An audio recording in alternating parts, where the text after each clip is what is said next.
Assalamualaikum warahmatullahi wabarakatuh. Perkenalkan, kami dari kelompok 3 yang terdiri dari Julia, Vivers, Putri, dan Marcel. Di sini kami akan mempresentasikan mengenai kolaborasi teknologi informasi dalam supply chain management.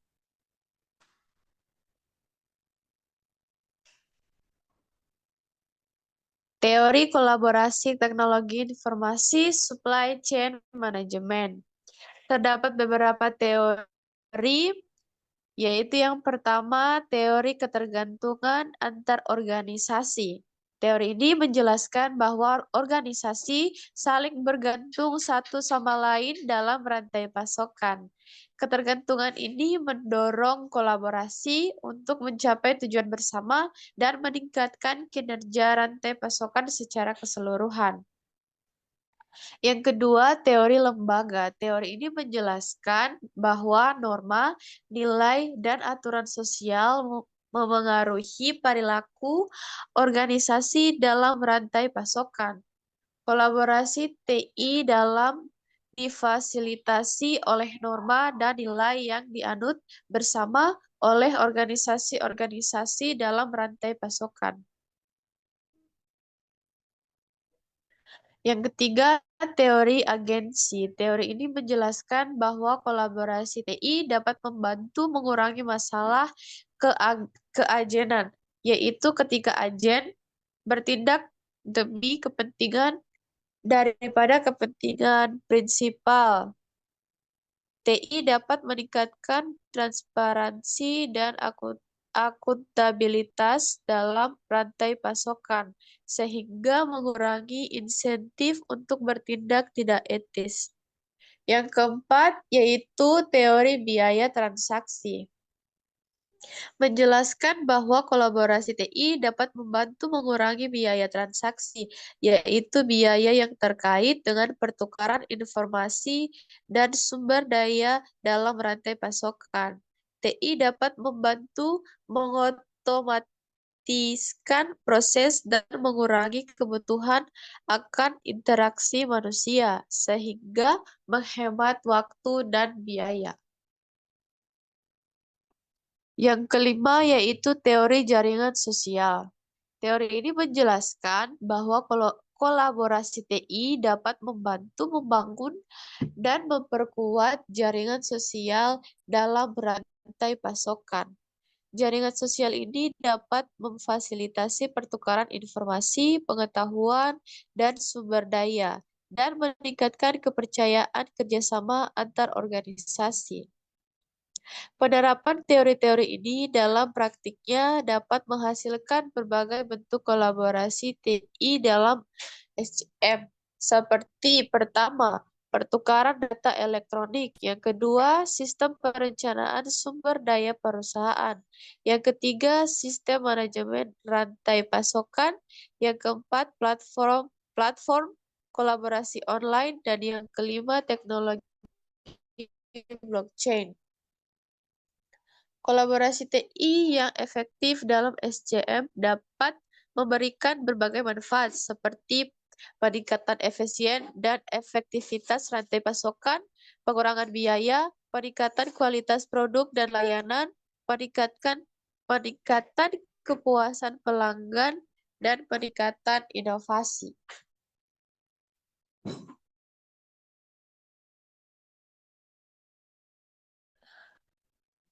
Namun, kolaborasi TI juga dapat menimbulkan tantangan seperti masalah keamanan dan privasi data, masalah kompatibilitas sistem, masalah budaya dan organisasi, dan biaya implementasi pemeliharaan.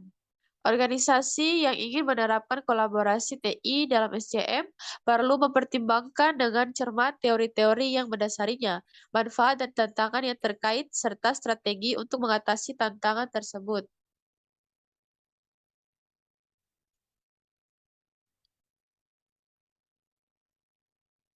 Analisis rantai pasokan industri otomotif dan teknologi saat ini.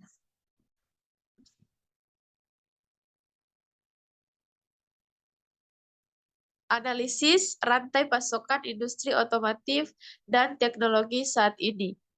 Sumber utama emisi karbon yang pertama yaitu manufaktur.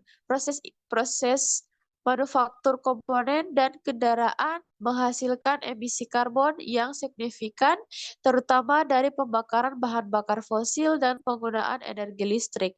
Yang kedua yaitu logistik.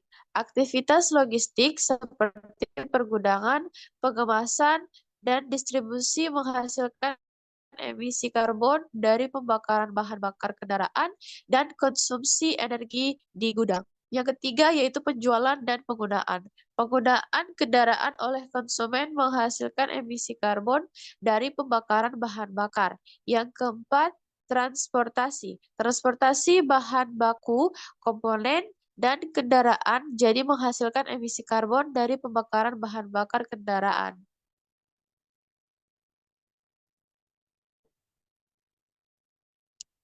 Strategi pengurangan emisi karbon untuk Wuling. Yang pertama,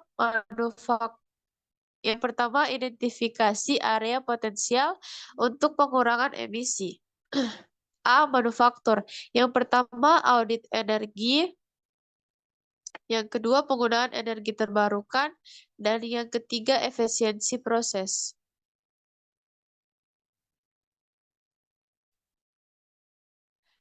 B. Transportasi. Yaitu yang pertama ada optimasi logistik, yang kedua kendaraan hemat bahan bakar, yang ketiga kampanye edukasi, yang keempat kendaraan emisi rendah, dan yang kelima infrastruktur pengisian daya.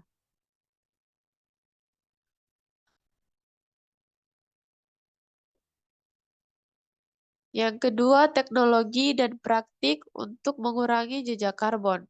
A. Manufaktur. Yang pertama pencahayaan LED. Gunakan pencahayaan LED yang hemat energi di pabrik. Yang kedua, sistem HVAC yang efisien. Yang ketiga, robot dan otomotif. Dan yang kelima, pencetakan 3G. B. Transportasi. Yang pertama yaitu kendaraan listrik. Yang kedua, biofuel. Yang ketiga, pengiriman multimoda. Yang keempat, kendaraan hibrida. Yang kelima, kendaraan listrik. Dan yang keenam, teknologi telematika.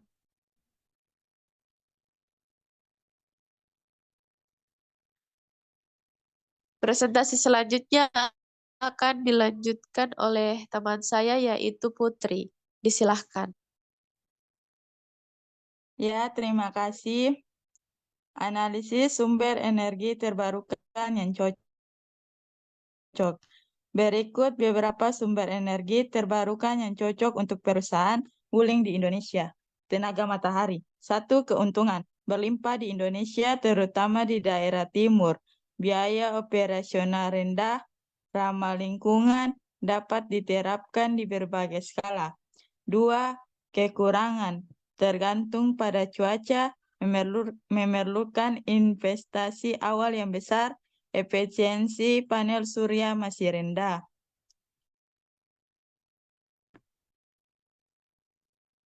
Strategi implementasi energi terbarukan dalam rantai pasokan.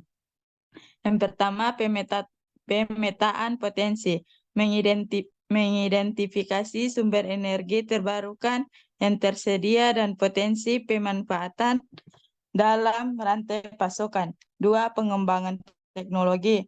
Mendukung penelitian dan pengembangan teknologi energi terbarukan yang lebih murah, efisien, dan ramah lingkungan.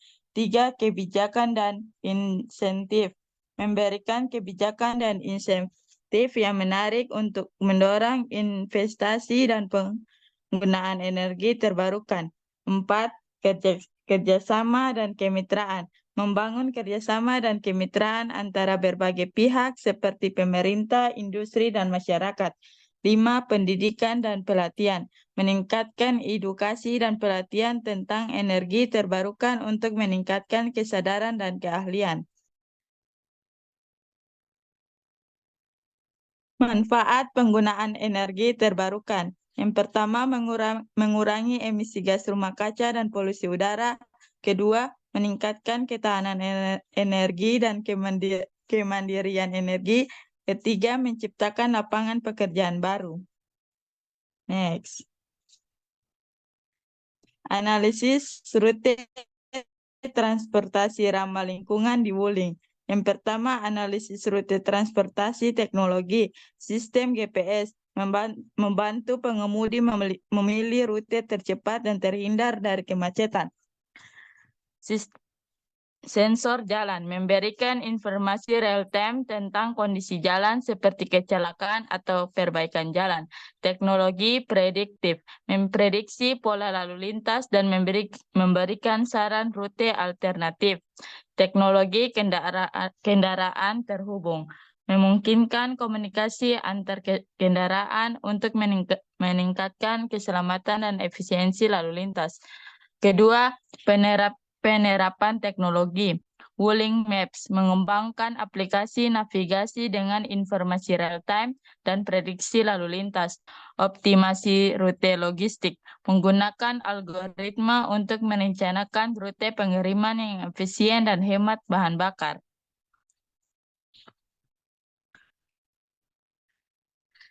Telematika kendaraan membantu performa kendaraan dan perilaku pengemudi untuk meningkatkan efisiensi bahan bakar. Sistem manajemen transportasi mengelola armada kendaraan secara terpusat dan mengoptimalkan penggunaan aset. Ketiga, mode transportasi. Alternatif yang ramah lingkungan. Kendaraan listrik tidak menghasilkan emisi gas buang dan polusi suara. Kendaraan hibrida menggabungkan mesin bensin dan motor listrik lebih hemat bahan bakar. Kendaraan bermotor listrik atau KBL ramah lingkungan dan hemat biaya untuk perjalanan singkat. Transportasi publik mengurangi penggunaan kendaraan gas buang. 4. Penerapan mode transportasi alternatif. Penyediaan stasiun pengisian kendaraan listrik memudahkan karyawan dan pelanggan untuk mengisi daya kendaraan listrik mereka. Program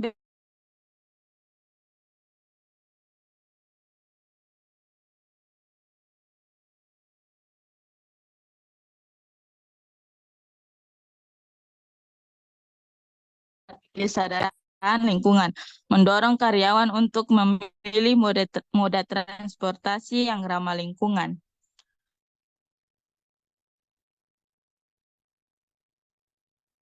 Peran teknologi informasi dalam Grand Supply Chain di Wuling. Yang pertama, solusi software untuk manajemen energi dan emisi di Wuling. A. Sistem manajemen energi atau SEM, memantau dan mengontrol penggunaan energi di pabrik, gudang, dan dealer Wuling. Mengidentifikasi peluang penghematan energi seperti mematikan lampu dan peralatan saat tidak digunakan.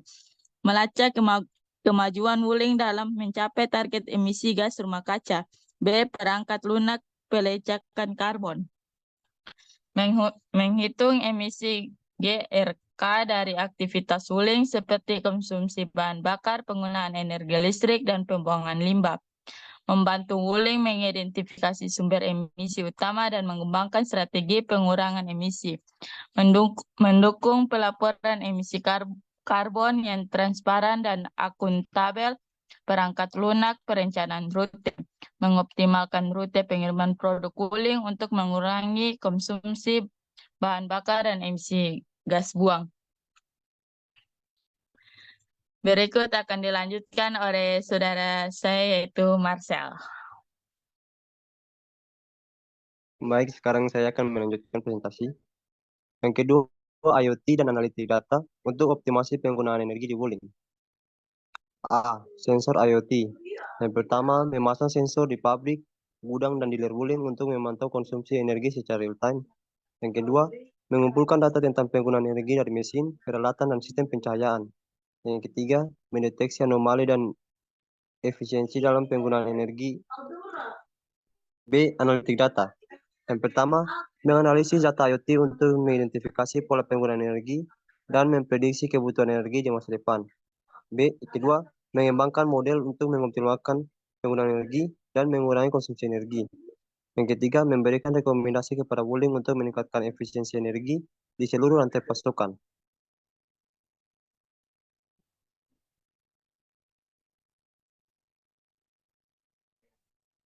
Manfaat penerapan teknologi informasi di Wuling. Yang pertama, mengurangi emisi gas rumah kaca dan polusi udara. Yang kedua, meningkatkan efisiensi penggunaan energi dan sumber daya. Yang ketiga, mengurangi biaya operasional. Yang keempat, meningkatkan transparansi dan akuntabilitas dalam rantai pasokan Wuling. Yang kelima, mendukung pengambilan keputusan lebih berkelanjutan. Dan yang keenam, memperkuat citra Wuling sebagai perusahaan yang berkomitmen terhadap lingkungan. Tantangan penerapan teknologi informasi di Wuling. Yang pertama, biaya investasi awal untuk perangkat lunak, sensor, dan infrastruktur. Yang kedua, integrasi data dari berbagai sumber. Yang ketiga, kebutuhan akan keahlian analitik data. Dan yang keempat, perubahan perilaku dan budaya organisasi.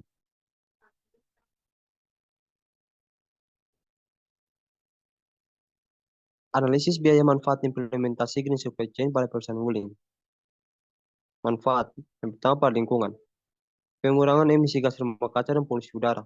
Wuling dapat mengurangi emisi gas buang dari kendaraan produksinya, emisi dari aktivitas manufaktur, dan emisi dari rantai pasokan logistiknya.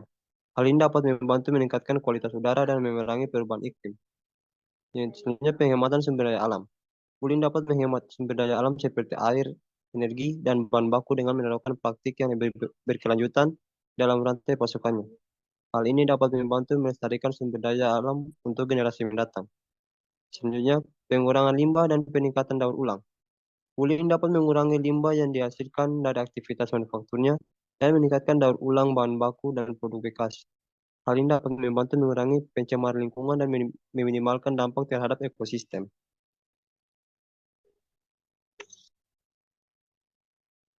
Dari segi ekonomi, yang pertama, penghematan biaya.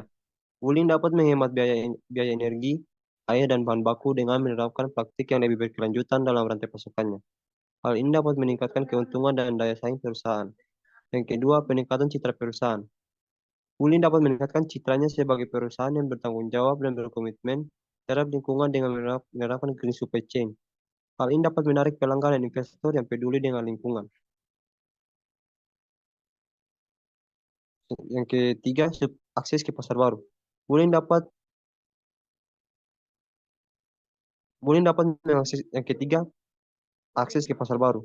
Wuling dapat mengakses pasar baru dan memperluas jangkauan pelanggannya dengan memasarkan produknya sebagai produk yang ramah lingkungan.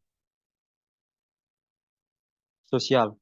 Yang pertama, peningkatan kesehatan dan kesejahteraan karyawan. Wuling dapat meningkatkan kesehatan dan kesejahteraan karyawannya dengan menciptakan lingkungan kerja yang lebih aman dan sehat. Hal ini dapat meningkatkan produktivitas dan moral karyawan. Yang kedua, penciptaan lapangan pekerjaan baru. Wuling dapat menciptakan lapangan pekerjaan baru di sektor lingkungan dengan menerapkan green supply chain. Hal ini dapat membantu meningkatkan ekonomi lokal dan mengurangi pengangguran. Yang ketiga, peningkatan tanggung jawab sosial perusahaan Wuling. Wuling dapat menunjukkan tanggung jawab sosialnya kepada masyarakat dengan menerapkan green supply chain. Hal ini dapat meningkatkan reputasi perusahaan dan membangun kepercayaan dengan masyarakat. Selanjutnya, biaya. Yang pertama, investasi awal. Wuling perlu melakukan investasi awal untuk teknologi, infrastruktur, dan pelatihan yang diperlukan untuk menerapkan green supply chain. Yang kedua, peningkatan biaya logistik. Wuling mungkin mengalami peningkatan biaya logistik karena perlu menggunakan bahan baku dan produk ramah lingkungan yang mungkin lebih mahal.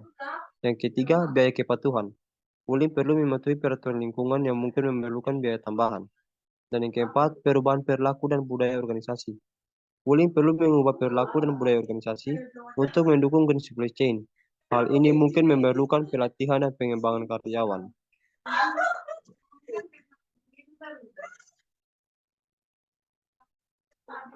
Untuk selanjutnya akan dibawakan oleh Vivers. Oke, terima kasih Saudara Acel.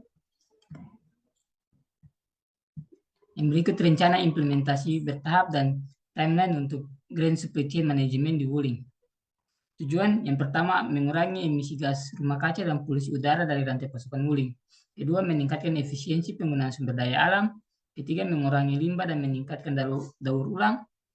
Empat, meningkatkan citra perusahaan sebagai perusahaan yang bertanggung jawab dan berkomitmen terhadap lingkungan. Fase 1, penilaian dan perencanaan 3 bulan. Yang pertama, membentuk tim Green Supply Chain. Tim ini akan bertanggung jawab untuk memimpin implementasi Green Supply Chain di Wuling. Kedua, melakukan penilaian rantai pasokan. Yang ketiga, mengembangkan strategi Green Supply Chain. Keempat, membuat rencana implementasi. Fase kedua, implementasi 12 bulan. Yang pertama, melatih karyawan. Wuling akan melatih karyawannya tentang praktik Green Supply Chain. Yang kedua, memasang teknologi hemat energi. Wuling akan memasang teknologi hemat energi di pabrik, gudang, dan dealernya. Ketiga, menerapkan praktik logistik hijau. Wuling akan menerapkan praktik logistik hijau untuk mengurangi emisi gas buang dari armada transportasinya. 4. Bermitra dengan pemasok yang berkelanjutan. Wuling akan bermitra dengan pemasok yang berkomitmen terhadap praktik berkelanjutan. Kelima, memantau dan mengevaluasi kemajuan. Wuling akan memantau dan mengevaluasi kemajuannya dan mencapai tujuan Green Supply Chain. Fase ketiga, peningkatan dan perluasan jangka panjang. Yang pertama, menentukan target yang lebih ambisius. Yang kedua, memperluas Green Supply Chain ke produk dan layanan lain. Ketiga, berbagai praktik terbaik dengan perusahaan lain. Yang berikut, matrik untuk mengukur keberhasilan pengurangan emisi dan efisiensi energi. Berikut adalah beberapa matrik yang dapat digunakan untuk mengukur keberhasilan pengurangan emisi dan efisiensi energi. Yang pertama, pengurangan emisi. Total emisi gas rumah kaca. Ini adalah matrik paling umum untuk mengukur pengukuran emisi. Dihitung dengan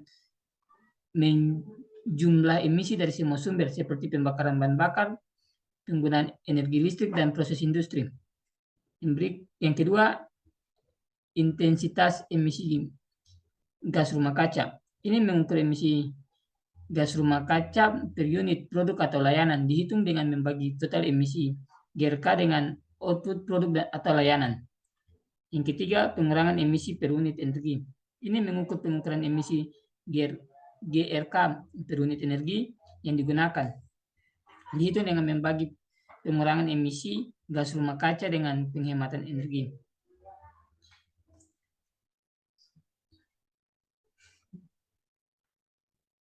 Yang berikut, efisiensi energi. Konsumsi energi per unit produk atau layanan. Ini mengukur berapa banyak energi yang digunakan untuk menghasilkan satu unit produk atau layanan. Itu dengan membagi total konsumsi energi dengan output produk atau layanan. Yang kedua, intensitas energi. Ini mengukur konsumsi energi per unit atau unit area atau volume. Dihitung dengan membagi total konsumsi energi dengan area atau volume. Yang ketiga, penghematan energi. Ini mengukur pengurangan konsumsi energi dibandingkan dengan periode sebelumnya. Dihitung dengan membagi pengurangan konsumsi energi dengan konsumsi energi sebelumnya.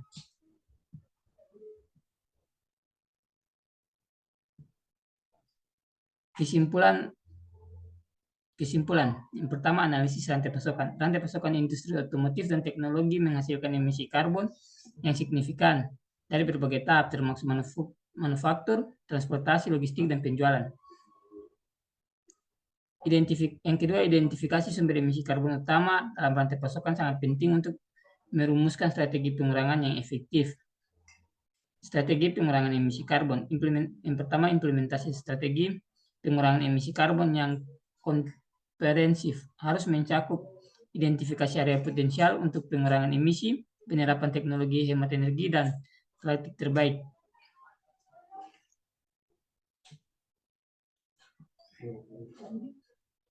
Oke, sekian dari saya. Kurang dan lebihnya terima kasih. Selanjutnya saya kembalikan kepada moderator sekaligus untuk menjawab pertanyaan. Pada moderator saya persilakan. Iya, baik. Di sini saya akan sekaligus menjawab pertanyaan Pertanyaan yang pertama yaitu jenis bahan baku apa yang Wuling gunakan untuk membuat baterai yang dipakai?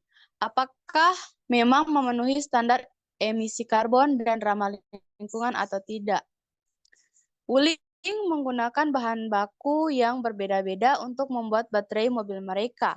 Bahan baku yang biasa digunakan untuk membuat baterai ialah lithium ion. Baterai jenis ini cukup umum digunakan karena memiliki keunggulan dalam kapasitas penyimpanan energi yang tinggi. Untuk memastikan bahwa baterai yang digunakan oleh Wuling memenuhi standar emisi karbon dan ramah lingkungan, perusahaan biasanya melakukan uji emisi karbon dan proses sertifikasi. Proses ini dilakukan untuk memastikan bahwa baterai yang digunakan tidak menghasilkan emisi karbon yang tinggi dan ramah lingkungan. Contoh sederhana dari baterai yang ramah lingkungan ialah baterai yang dapat didaur ulang. Dengan mendaur ulang baterai, kita dapat mengurangi limbah elektronik dan membantu menjaga lingkungan. Selain itu, baterai yang efisien juga dapat membantu mengurangi emisi karbon yang dihasilkan oleh kendaraan.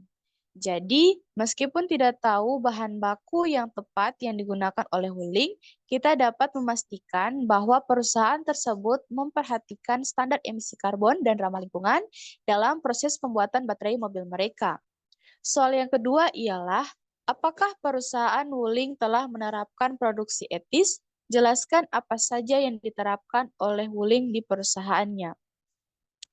Perusahaan Wuling telah menerapkan produksi etis dengan berbagai langkah yang diambil untuk memastikan bahwa proses produksi mereka berjalan dengan adil dan bertanggung jawab.